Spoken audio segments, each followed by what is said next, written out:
귀한 찬양 감사드립니다. 이 시간 박재면 선교사님께서 나오셔서 고난 앞에서의 영성이라는 제목의 말씀을 가지고 말씀을 전하실 때 성도님들 많은 은혜 받으시길 바랍니다.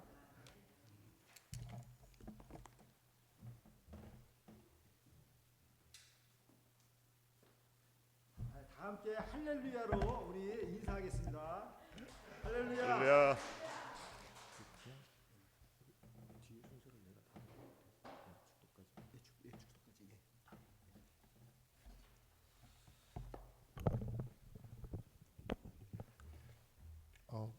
만나 뵈서 반갑습니다. 네팔의 박재면 선교사입니다. 영어로도 해야 되는 거죠. Nice to meet you. I'm Jae-myun Park. I'm working for Nepal. I have been there for the last 25 years. Actually, my daughter and my son-in-law went to the same church in Nepal, and that's one of the reasons they got married. They went to the same school together. Actually, 한국말로 또 해야죠. 저희 그 아들 딸이 네팔에서 같은 학교를 다니다가 만나가지고 결혼을 했어요. 그래서 네팔이 저희에게는 굉장히 아주 의미 있는 이제 그런 나라가 된 거죠. 우리 한 목사님하고 사모님하고는 이제 아까 말씀하신 것처럼 어려서부터 이제 같은 교회에서 자랐어요. 근데 특별히 그 저희가 이제 주로 평신도였었어요. 그래서 성가대에 이렇게 같이 앉아가지고 같이 이제 성가도 같이 하고 그러다가 이제 커가지고 이렇게 목사가 돼가지고 뭐 사회도 보고 설교도 하고 그러니까 이게 좀 어색하고 막 그런 마음이 드네요. Pastor Han and I were in the same church. We were just laymen, so we were in the choir team together. But after we grew up, we became pastors, and he is leading the service, and I'm going to preach. It's a little bit strange to me. In Nepal, Christians greet each other by saying 저이머씨. 네팔에서는 크리스찬들끼리 인사할 때 저이머씨 하고 이렇게 말하면서 인사를 하거든요. 손도 이렇게 앞으로 해가지고 저이머씨 이렇게 인사를 합니다. 그래서 한번 그 인사를 서로 한번 해보면 어떨까요? 자, 바라보면서 저이머씨, 저이머씨 이렇게 인사합니다.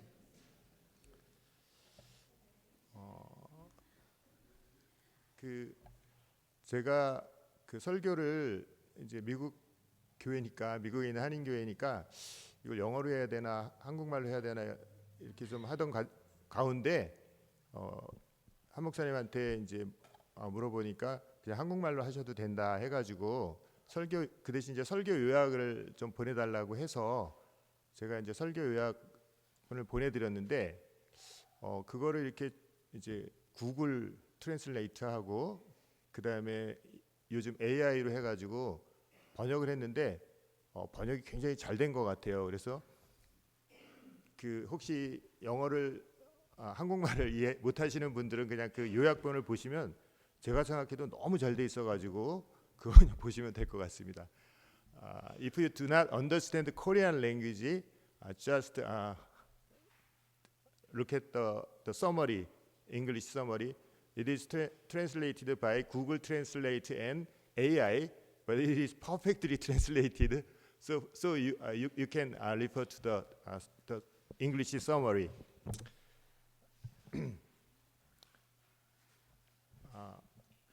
로마 감옥에 갇혀서 이렇게 하루하루 어렵게 살아가던 이제 사도 바울 선생에게 하루는 반가운 손님이 찾아왔습니다.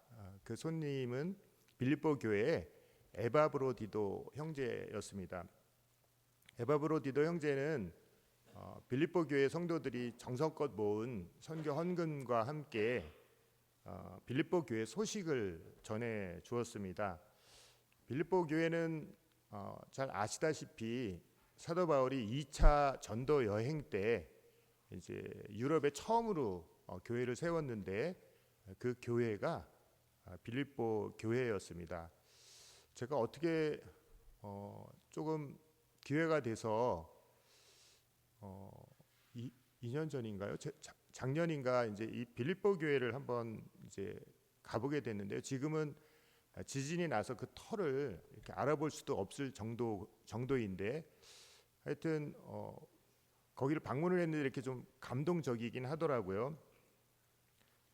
근데 그 빌립보 교회를 보고 이제 그 좀 내려와서 이제 그리스에서 어떤 의사를 만나게 되는데 그 의사가 이제 왜 그리스에 왔냐고 물어보는 거예요. 그래서 우리가 여기에 이제 성지순례를 왔는데 빌립보 교회라는 데를 갔다라고 얘기를 했더니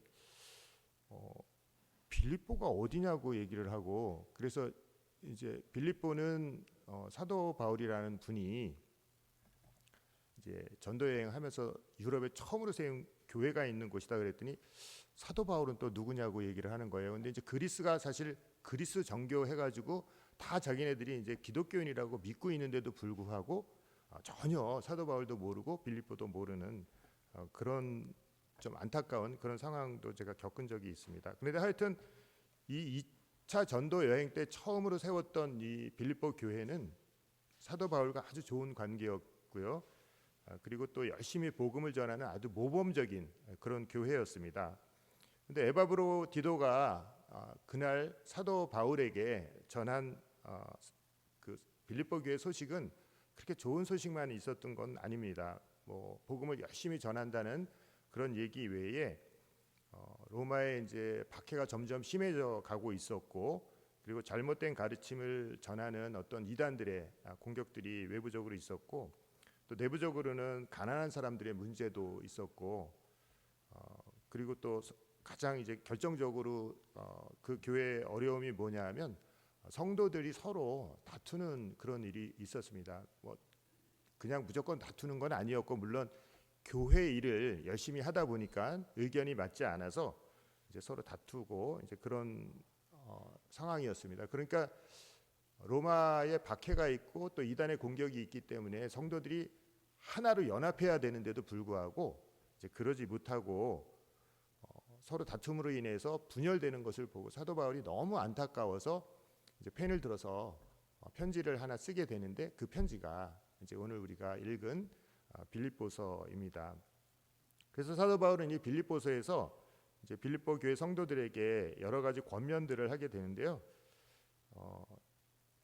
1장 빌립보서 1장에서는 빌립보 교회 성도들에게 복음에 합당하게 살아야 된다 이렇게 권면을 합니다. 그리고 복음에 합당하게 그럼 사는 게 뭐냐라는 질문을 하면서 그게 이제 싸우지 않고 서로 연합하는 거다라고 말을 합니다.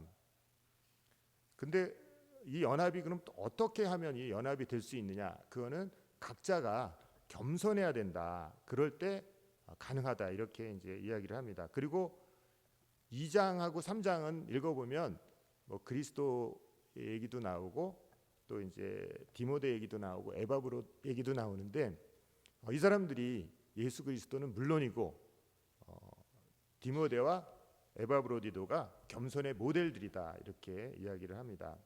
그리고 나서 사도 바울은 이제 자신이 예수 그리스도를 알기 위해서 자기가 버렸던 것들을 쭉 열거하면서 나는 모든 것을 다 버리고 심지어는 그걸 해로 여겼다 이렇게 이야기를 합니다. 근데 여기서 이제 사도 바울은 그 3장을 읽어보면 어떤 용어들을 쓰는데 그 단어들이 회계 용어들이에요. 회계하는 회계가 아니고 어카운팅의 용어들이에요. 그래서 예수 그리스도를 아는 것이 내가 가지고 있는 모든 것. 사도 바울이 그 당시에 나는 유대인 중에 유대인이고 뭐 바리새인 중에 뭐고 가마리엘 문화고 로마 시민권을 갖고 있고 뭐 그런 얘기들을 했지만 그런 것들을 다 버려도 예수 그리스도 하나만 알면 이게 남는 장사다. 이렇게 마치 비즈니스 하는 사람들에게 어필하듯이 그렇게 얘기를 했습니다. 빌립보 교회 성도들 중에는 비즈니스 하는 분들도 있었기 때문에 성도들이 아주 알아듣기 쉽게 그런 용어들을 써서 예수 그리스도 하나만 우리가 알자 이렇게 얘기를 한 거죠. 그리고 나서 이제 어려움과 고난을 겪고 있는 빌립보 교회 성도들이 취해야 될 자세에 대해서 이야기를 합니다. 고난 당하고 있는 사람들이 어떤 영성을 가져야 되느냐, 오늘 우리가 하는 그 설교 제목처럼 그 고난 앞에서 어떤 영성을 가져야 되느냐 얘기를 하는데, 그 내용이 빌립보서 4장 앞부분에 기록되어져 있고요. 오늘 저희가 읽은 본문은 그 중에 일부입니다. 그래서 이 내용들은 빌립보 교회 성도들이 고난 가운데 있는데 고난 속에 있는 성도들이 어떻게 살아야 되는지에 대한 권면이고, 다시 말하면 천국의 시민권을 둔 사람들, 이 땅이 아니라 천국의 시민권을 가지고 천국의 소망으로 살아가는 사람들이 가져야 될 그런 자세에 대해서 이야기를 하는데, 사도 바울은 1절서부터 7절까지 5가지의 명령어를 써서 이야기를 합니다. 첫 번째는 4장 1절에 주 안에서 굳게 서라. 두 번째는 4장 2절에 주 안에서 같은 마음을 가져라 이렇게 얘기를 하고요. 그 다음 이제 3가지가 기뻐하라, 또 너희 관용을 사람들에게 알게 하라, 그리고 감사함으로 하나님께 아뢰라, 이렇게 3가지 권면을 하게 됩니다. 오늘은 이 뒤쪽에 있는 이 3가지 권면의 내용들을 같이 한번 살펴보고 함께 은혜 받기를 원합니다. 사도 바울의 첫 번째 권면은 성도들은 고난 가운데서도 기뻐해야 한다는 것입니다. 그 서머리에 다 있으니까 서머리 보시면 됩니다. 4절입니다. 4절. 주 안에서 항상 기뻐하라. 내가 다시 말하노니 기뻐하라. 감옥에 갇혀 있는 사도 바울이 어쩌면 그 빌립보 교회 성도들보다 더 상황이 안 좋을 텐데도 불구하고 자유롭게 있는 그 빌립보 교회 성도들을 오히려 위로하면서 감옥에 있는 나도 기뻐하는데 너희들도 기뻐해야 된다 이렇게 이야기를 하는 거죠. 사실 사도 바울은 이 빌립보서 전체에 걸쳐서 매 장마다 이 기쁨에 대한 언급들을 합니다. 1장 18절에 보면 그러면 무엇이냐, 거칠애로 하냐, 아니면 참으로 하나, 무슨 방도로 하든지 전파되는 것은 그리스도니 이로써 나는 기뻐하고 또한 기뻐하노라 이렇게 얘기를 하고요. 2장에 가면 내가 나를 전제로 드릴지라도 나는 기뻐하고 너희 무리와 함께 기뻐하리니 이와 같이 너희도 기뻐하고 나와 함께 기뻐하라 이렇게 얘기하고, 또 3장에 가면 나의 형제들아 주 안에서 기뻐하라. 너희에게 같은 말을 쓰는 것이 내게는 수고로움이 없고 너희에게는 안전하니라 이렇게 얘기하고, 또 4장에도 보면 나의 사랑하고 사모하는 형제들아 나의 기쁨이요 면류가 아닌 이렇게 이야기를 합니다. 사실 이제 네 절만 찾았는데 전체적으로 기쁨에 대한 언급들이 되어져 있습니다. 그래서 우리가 빌립보서를 얘기할 때 기쁨의 편지다, 더 레터 오브 조이 이렇게 이야기를 합니다. 이 기뻐하라 이 명령이 그냥 단순한 것처럼 rejoice 이게 단순한 것처럼 보이지만 오늘날 우리가 이렇게 아무런 어려움 없이 편안하게 믿음 생활을 할 때 기뻐하라 이게 별거 아닌 것처럼 그렇게 생각을 하지만 빌립보 교회 성도들이 그렇게 기뻐할 수 있는 상황에 있지는 않았습니다. 그런데 빌립보 교회 성도들에게 사도 바울은 기뻐하라, rejoice 이렇게 이야기를 합니다. 이게 어떻게 그런 상황에 있는 사람들한테 어떻게 난 너무 지금 하루하루가 너무 어려운데 어떻게 기뻐하냐 이렇게 질문을 한다면 사도 바울은 그 뒤에 있는 단어 주 안에서 in Christ, in the Lord 이렇게 얘기를 하면서 주 안에서 항상 기뻐하라. 그러니까 주 안에만 있으면 기뻐할 상황이 아닌데도 불구하고 기뻐할 수 있다라는 거죠. 그래서 이 우리의 기쁨, 인간의 기쁨이라는 건 상황에 따라서 바뀌기 마련인데 또 환경에 따라서 달라지기 마련인데 주님은 변치 않으시니까 그 변치 않는 주님 안에 우리가 붙어 있기만 하면 주 안에서 우리는 기뻐할 수 있다. 주 안에 있기만 하면 기쁨이 자연스럽게 우리 안에서 흘러나게 된다, 넘쳐나게 된다 이렇게 이야기를 하는 거죠. 제가 한국에 잠깐 갈 때마다 이렇게 친구들을 만나서 요즘 어때 이렇게 물어보면 힘들어. 이 뭐가 힘들어 그러면 막 물가도 오르고 너무너무 힘들어. 막 한국 너무 힘들어. 막 이래요. 25년 내내 계속 힘들어요. 한 번도 좋다라고 얘기한 적이 없어요. 근데 네팔에서 저희가 이렇게 한국을 바라보고 미국을 바라보면 너무 좋은 거예요. 너무 부럽고. 그러니까 이게 상대적인 것 같다 이런 생각이 들고요. 우리한테 감사함이 너무 없다 이런 생각이 듭니다. 네팔에서 사는 삶이 저희는 그래도 조금 난데 이 네팔 사람들 입장에서 보면 너무 어렵습니다. 2015년도에 큰 지진이 났거든요. 그때 많은 사람들이 죽고 많이 피해를 입었어요. 이제 복구가 어느 정도 이제 돼 가는데 금년에 또 55년 만에 대홍수가 나서 아주 그냥 또 싹 그냥 막 무너지고 없어지고 막 사람들이 죽고 제가 뉴스를 보니까 미국에서도 막 저쪽 플로리다 쪽으로 막 이 허리케인이 막 연속적으로 몇 번 오더라고요. 하여튼 우리의 삶이 네팔이든 한국이든 미국이든 그렇게 만만하지는 않고 늘 행복한 그런 삶은 아닌 것 같습니다. 그렇지만 상황을 보지 마시고 그 상황에 스트레스 받지 마시고 우리를 구원하시고 또 우리를 변함없이 사랑하시는 그 주님을 바라보면서 기뻐하시면서 사시는 저와 여러분 되시기를 주님의 이름으로 축원합니다. 두 번째 권면은 성도들은 고난 속에서도 관용을 베풀어야 한다는 것입니다.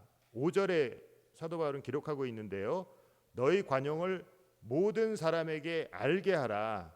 주께서 가까우시니라. 이렇게 기록했습니다.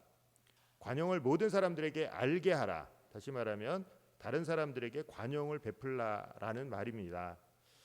이 관용이라고 된 단어, 영어로 이제 젠틀리스라고 돼 있는데 이 원래 헬라어 단어는 자신에 대해서 어떠한 부당한 처사가 있어도 그 부당함에 전혀 대응하지 말고 겸허하고 또 인내하는 그런 자세를 말합니다.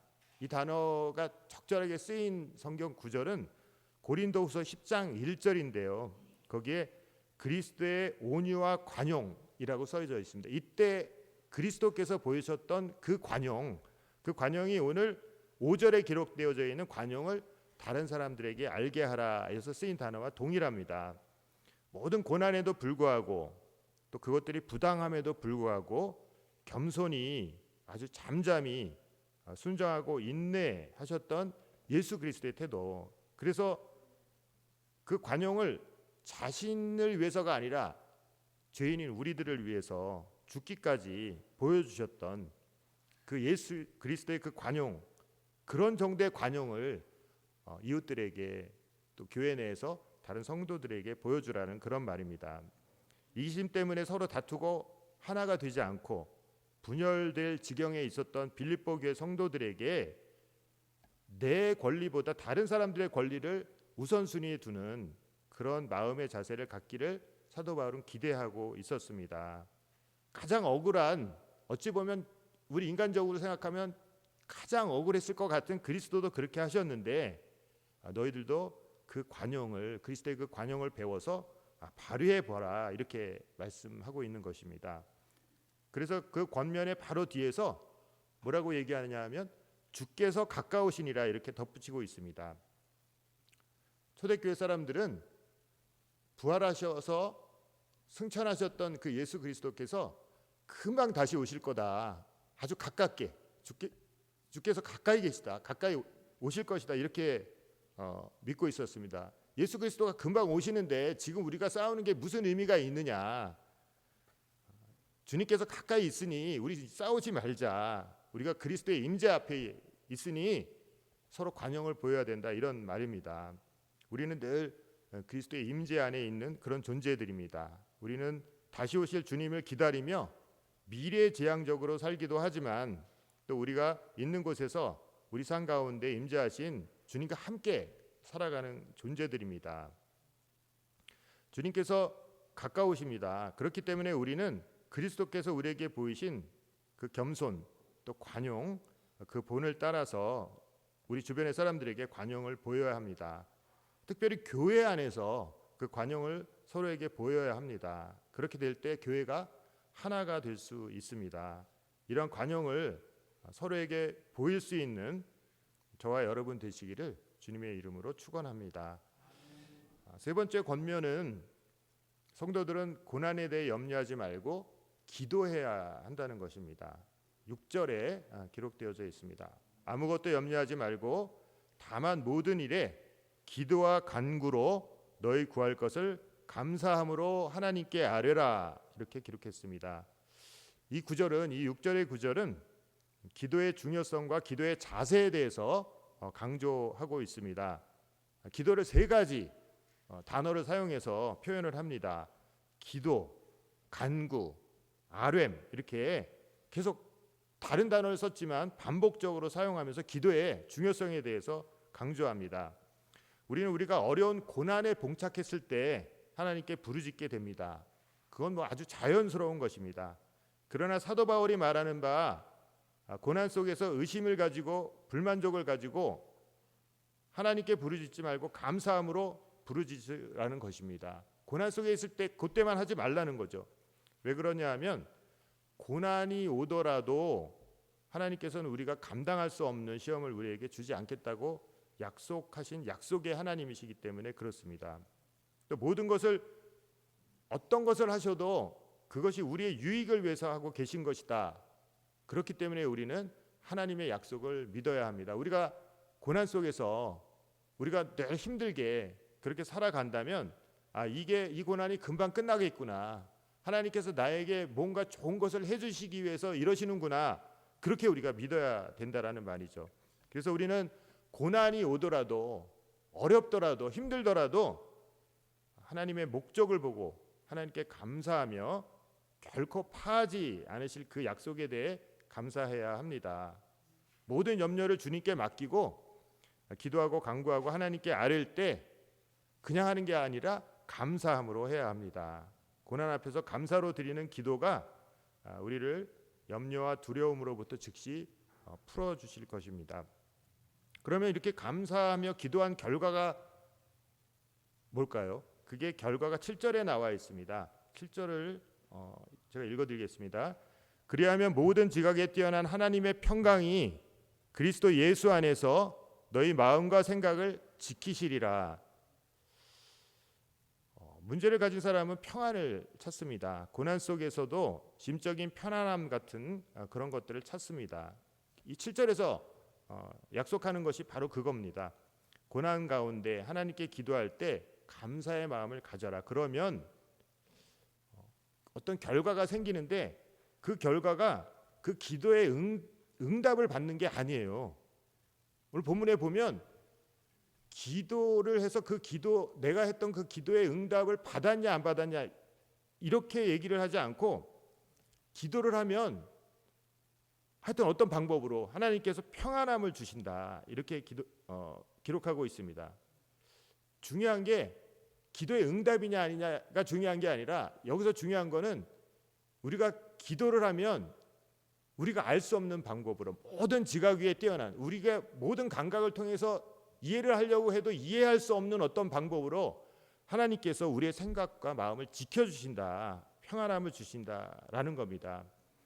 본문에 보면 하나님의 평강 이렇게 하나님의라는 말이 앞에 나와 있는데 이 하나님의 이 말은 평강이 어디서 오느냐라는 거예요. 원래 평강은 하나님께서 소유하신 것인데 그걸 우리에게 주시겠다라는 거죠. 그러므로 이것은 내적인 평화이고 우리가 그냥 얻을 수 있는 게 아니고 하나님께서 우리에게 주시는 선물인 것입니다. 현실이 너무 어렵고 고난을 벗어날 것 같지도 않고 우리가 기도하는 것에 대한 해결책은 보이지 않는데 도대체 우리가 어떻게 평안할 수 있을까요? 근데 모든 지각에 뛰어난 우리는 알 수 없는데 하여튼 하나님께서는 초자연적인 어떤 방법으로 우리에게 평안함을 주신다라는 거죠. 우리는 그걸 설명할 수는 없다라는 겁니다. 어떤 목사님께서 한번 그런 얘기를 하시더라고요. 선교지에 있는 우리들을 이렇게 이제 위로를 해주시기 위해서 여러분 어려우시죠? 뭐 선교하는데 선교 헌금도 잘 안 오고 지금 어떤 가난한 사람들 도와줘야 되는데 그런 자금도 없고 기도를 해도 이게 될 것 같지도 않고, 그런데 하나님의 방법은 우리가 알 수 없는 방법으로 이루어집니다 하면서 어떤 그 초음파에 대한 얘기를 해요. 그래서 아주 정말 이 소리가, 작은 소리들이 모여가지고 그 캘리포니아에 있는 어떤 다리를 이렇게 그 낮은 어떤 그 음역대에 있는 그 소리가 가서 다리를 굉장히 크게 출렁거리는 유튜브에 있는데요. 그런 방법으로, 그런 작은 소리들이 큰 다리를 움직이는 것처럼 우리 인간들이 생각하면 어떻게 그 소리가, 작은 소리가 큰 다리를 그렇게 출렁거리게 만드느냐. 하지만 그런 일이 일어날 수 있다라는 거죠. 하나님의 방법은 그런 식으로 초자연 방법적인 방법으로 일어난다는 것입니다. 오늘 본문의 모든 지각에 뛰어난 그 표현이, 우리는 알 수 없고 우리는 기대할 수 없지만 하나님께서는 가능하시기 때문에 초자연적인 방법으로 해답을 주시는데, 그 해답이 우리 기도의 결과, 우리가 원하는 것이 아니라 우리의 마음과 생각을 지켜주신다라는 겁니다. 그러므로 그리스도의 삶에서 진정으로 중요한 것은 우리 인생의 모든 불편한 문제들을 제거하느냐 아니냐가 아니라, 모든 고난 가운데서도 거룩하고 영원하시고 전능하신 하나님을 우리가 무한하게 신뢰하느냐, 신뢰하지 못하느냐의 문제인 것입니다. 본문을 다시 한번 정리해 보면요, 빌립보 교회 성도들이 여러 가지 문제 가운데 있었는데 사도 바울은 거기에 대해서 해결책을 제시합니다. 첫 번째, 불만족하고 염려하는 것 대신 기뻐해라. 두 번째, 관용을 베풀어라. 세 번째, 기도해라 라는 것입니다. 그렇게 할 때에 하나님께서 우리에게 해결책을 주시는데, 그 문제에 대한 해결이 아니라 우리가 알 수 없는 방법으로 하나님께서 우리의 마음과 생각을 지켜주신다라는 것입니다. 이 엄청난 인생의 고난을 당했을 때 하나님께 의지함으로 하나님께서 주시는 평강을 체험했던 사람들 중에 호라시오 스페포드라는 그런 사람이 있습니다. 그분의 이야기를 들려드림으로 설교를 마치려고 합니다. 그것도 서머리에 잘 돼 있어요. 한번 보시고요. 호라시오 스페포드는 19세기 중반에 시카고에 살았던 아주 성공한 변호사였습니다. 그가 운영하는 변호사 사무실 로펌은 아주 승승장구하고, 그로 인해서 스페포드는 시카고에서 모르는 사람이 없을 정도로 유명해지고 물질적인 부를 성취하고 있었습니다. 그런데 그는 부인인 안나와 함께 시카고의 유명한 부흥사 D.L. 무디의 사역을 열심히 돕고 있었고, 아주 독실한, 정말 명망이 있는 그런 그리스도인이었습니다. 그런데 이 성공적이고 평안하던 그의 삶에 1870년대부터 좋지 않은 일들이 연속적으로 일어나게 됩니다. 자녀가 5 있었는데 그 중에 유일한 아들이 4살 되던 해에 성홍열로 죽게 됩니다. 그리고 그가 투자해뒀던 그 시카고의 그 부동산들이, 시카고에 큰 화재가 있었는데 그 화재로 인해서 다 잿더미가 되어버렸습니다. 그래서 그는 1873년도에 이제 좀 쉬어야 되겠다. 그래서 이제 휴가를 떠나기로 합니다. 근데 그 휴가도 그냥 가는 게 아니라 영국에서 이제 D.L. 무디가 부흥 집회를 하고 있는데, 이왕이면 휴가를 가서 그 부흥 집회를 도와야 되겠다 해서 이제 배를 타고 그쪽으로 가게 됐는데, 떠나던 날 하필이면 법원에 가서 자기가 꼭 변호를 해줘야 될 일이 생긴 거예요. 그래서 딸 4명과 아내하고만 먼저 보내게 됩니다. 그런데 이 배가 가다가 대서양에서 다른 배랑 부딪혀서 침몰하게 되는데요. 그때 226명이 죽었는데 그 중에 그 4딸이 그 안에 포함이 되어 있었습니다. 간신히 혼자 살아난 그 스페포드의 아내가 보내온 혼자 살아남다, 영어로 이제 saved alone이라고 시작되는 그 전보를 받고 읽으면서 스페포드는 손이 덜덜 이제 떨렸죠. 그리고 그의 눈에서는 하염없는 눈물이 흘렀습니다.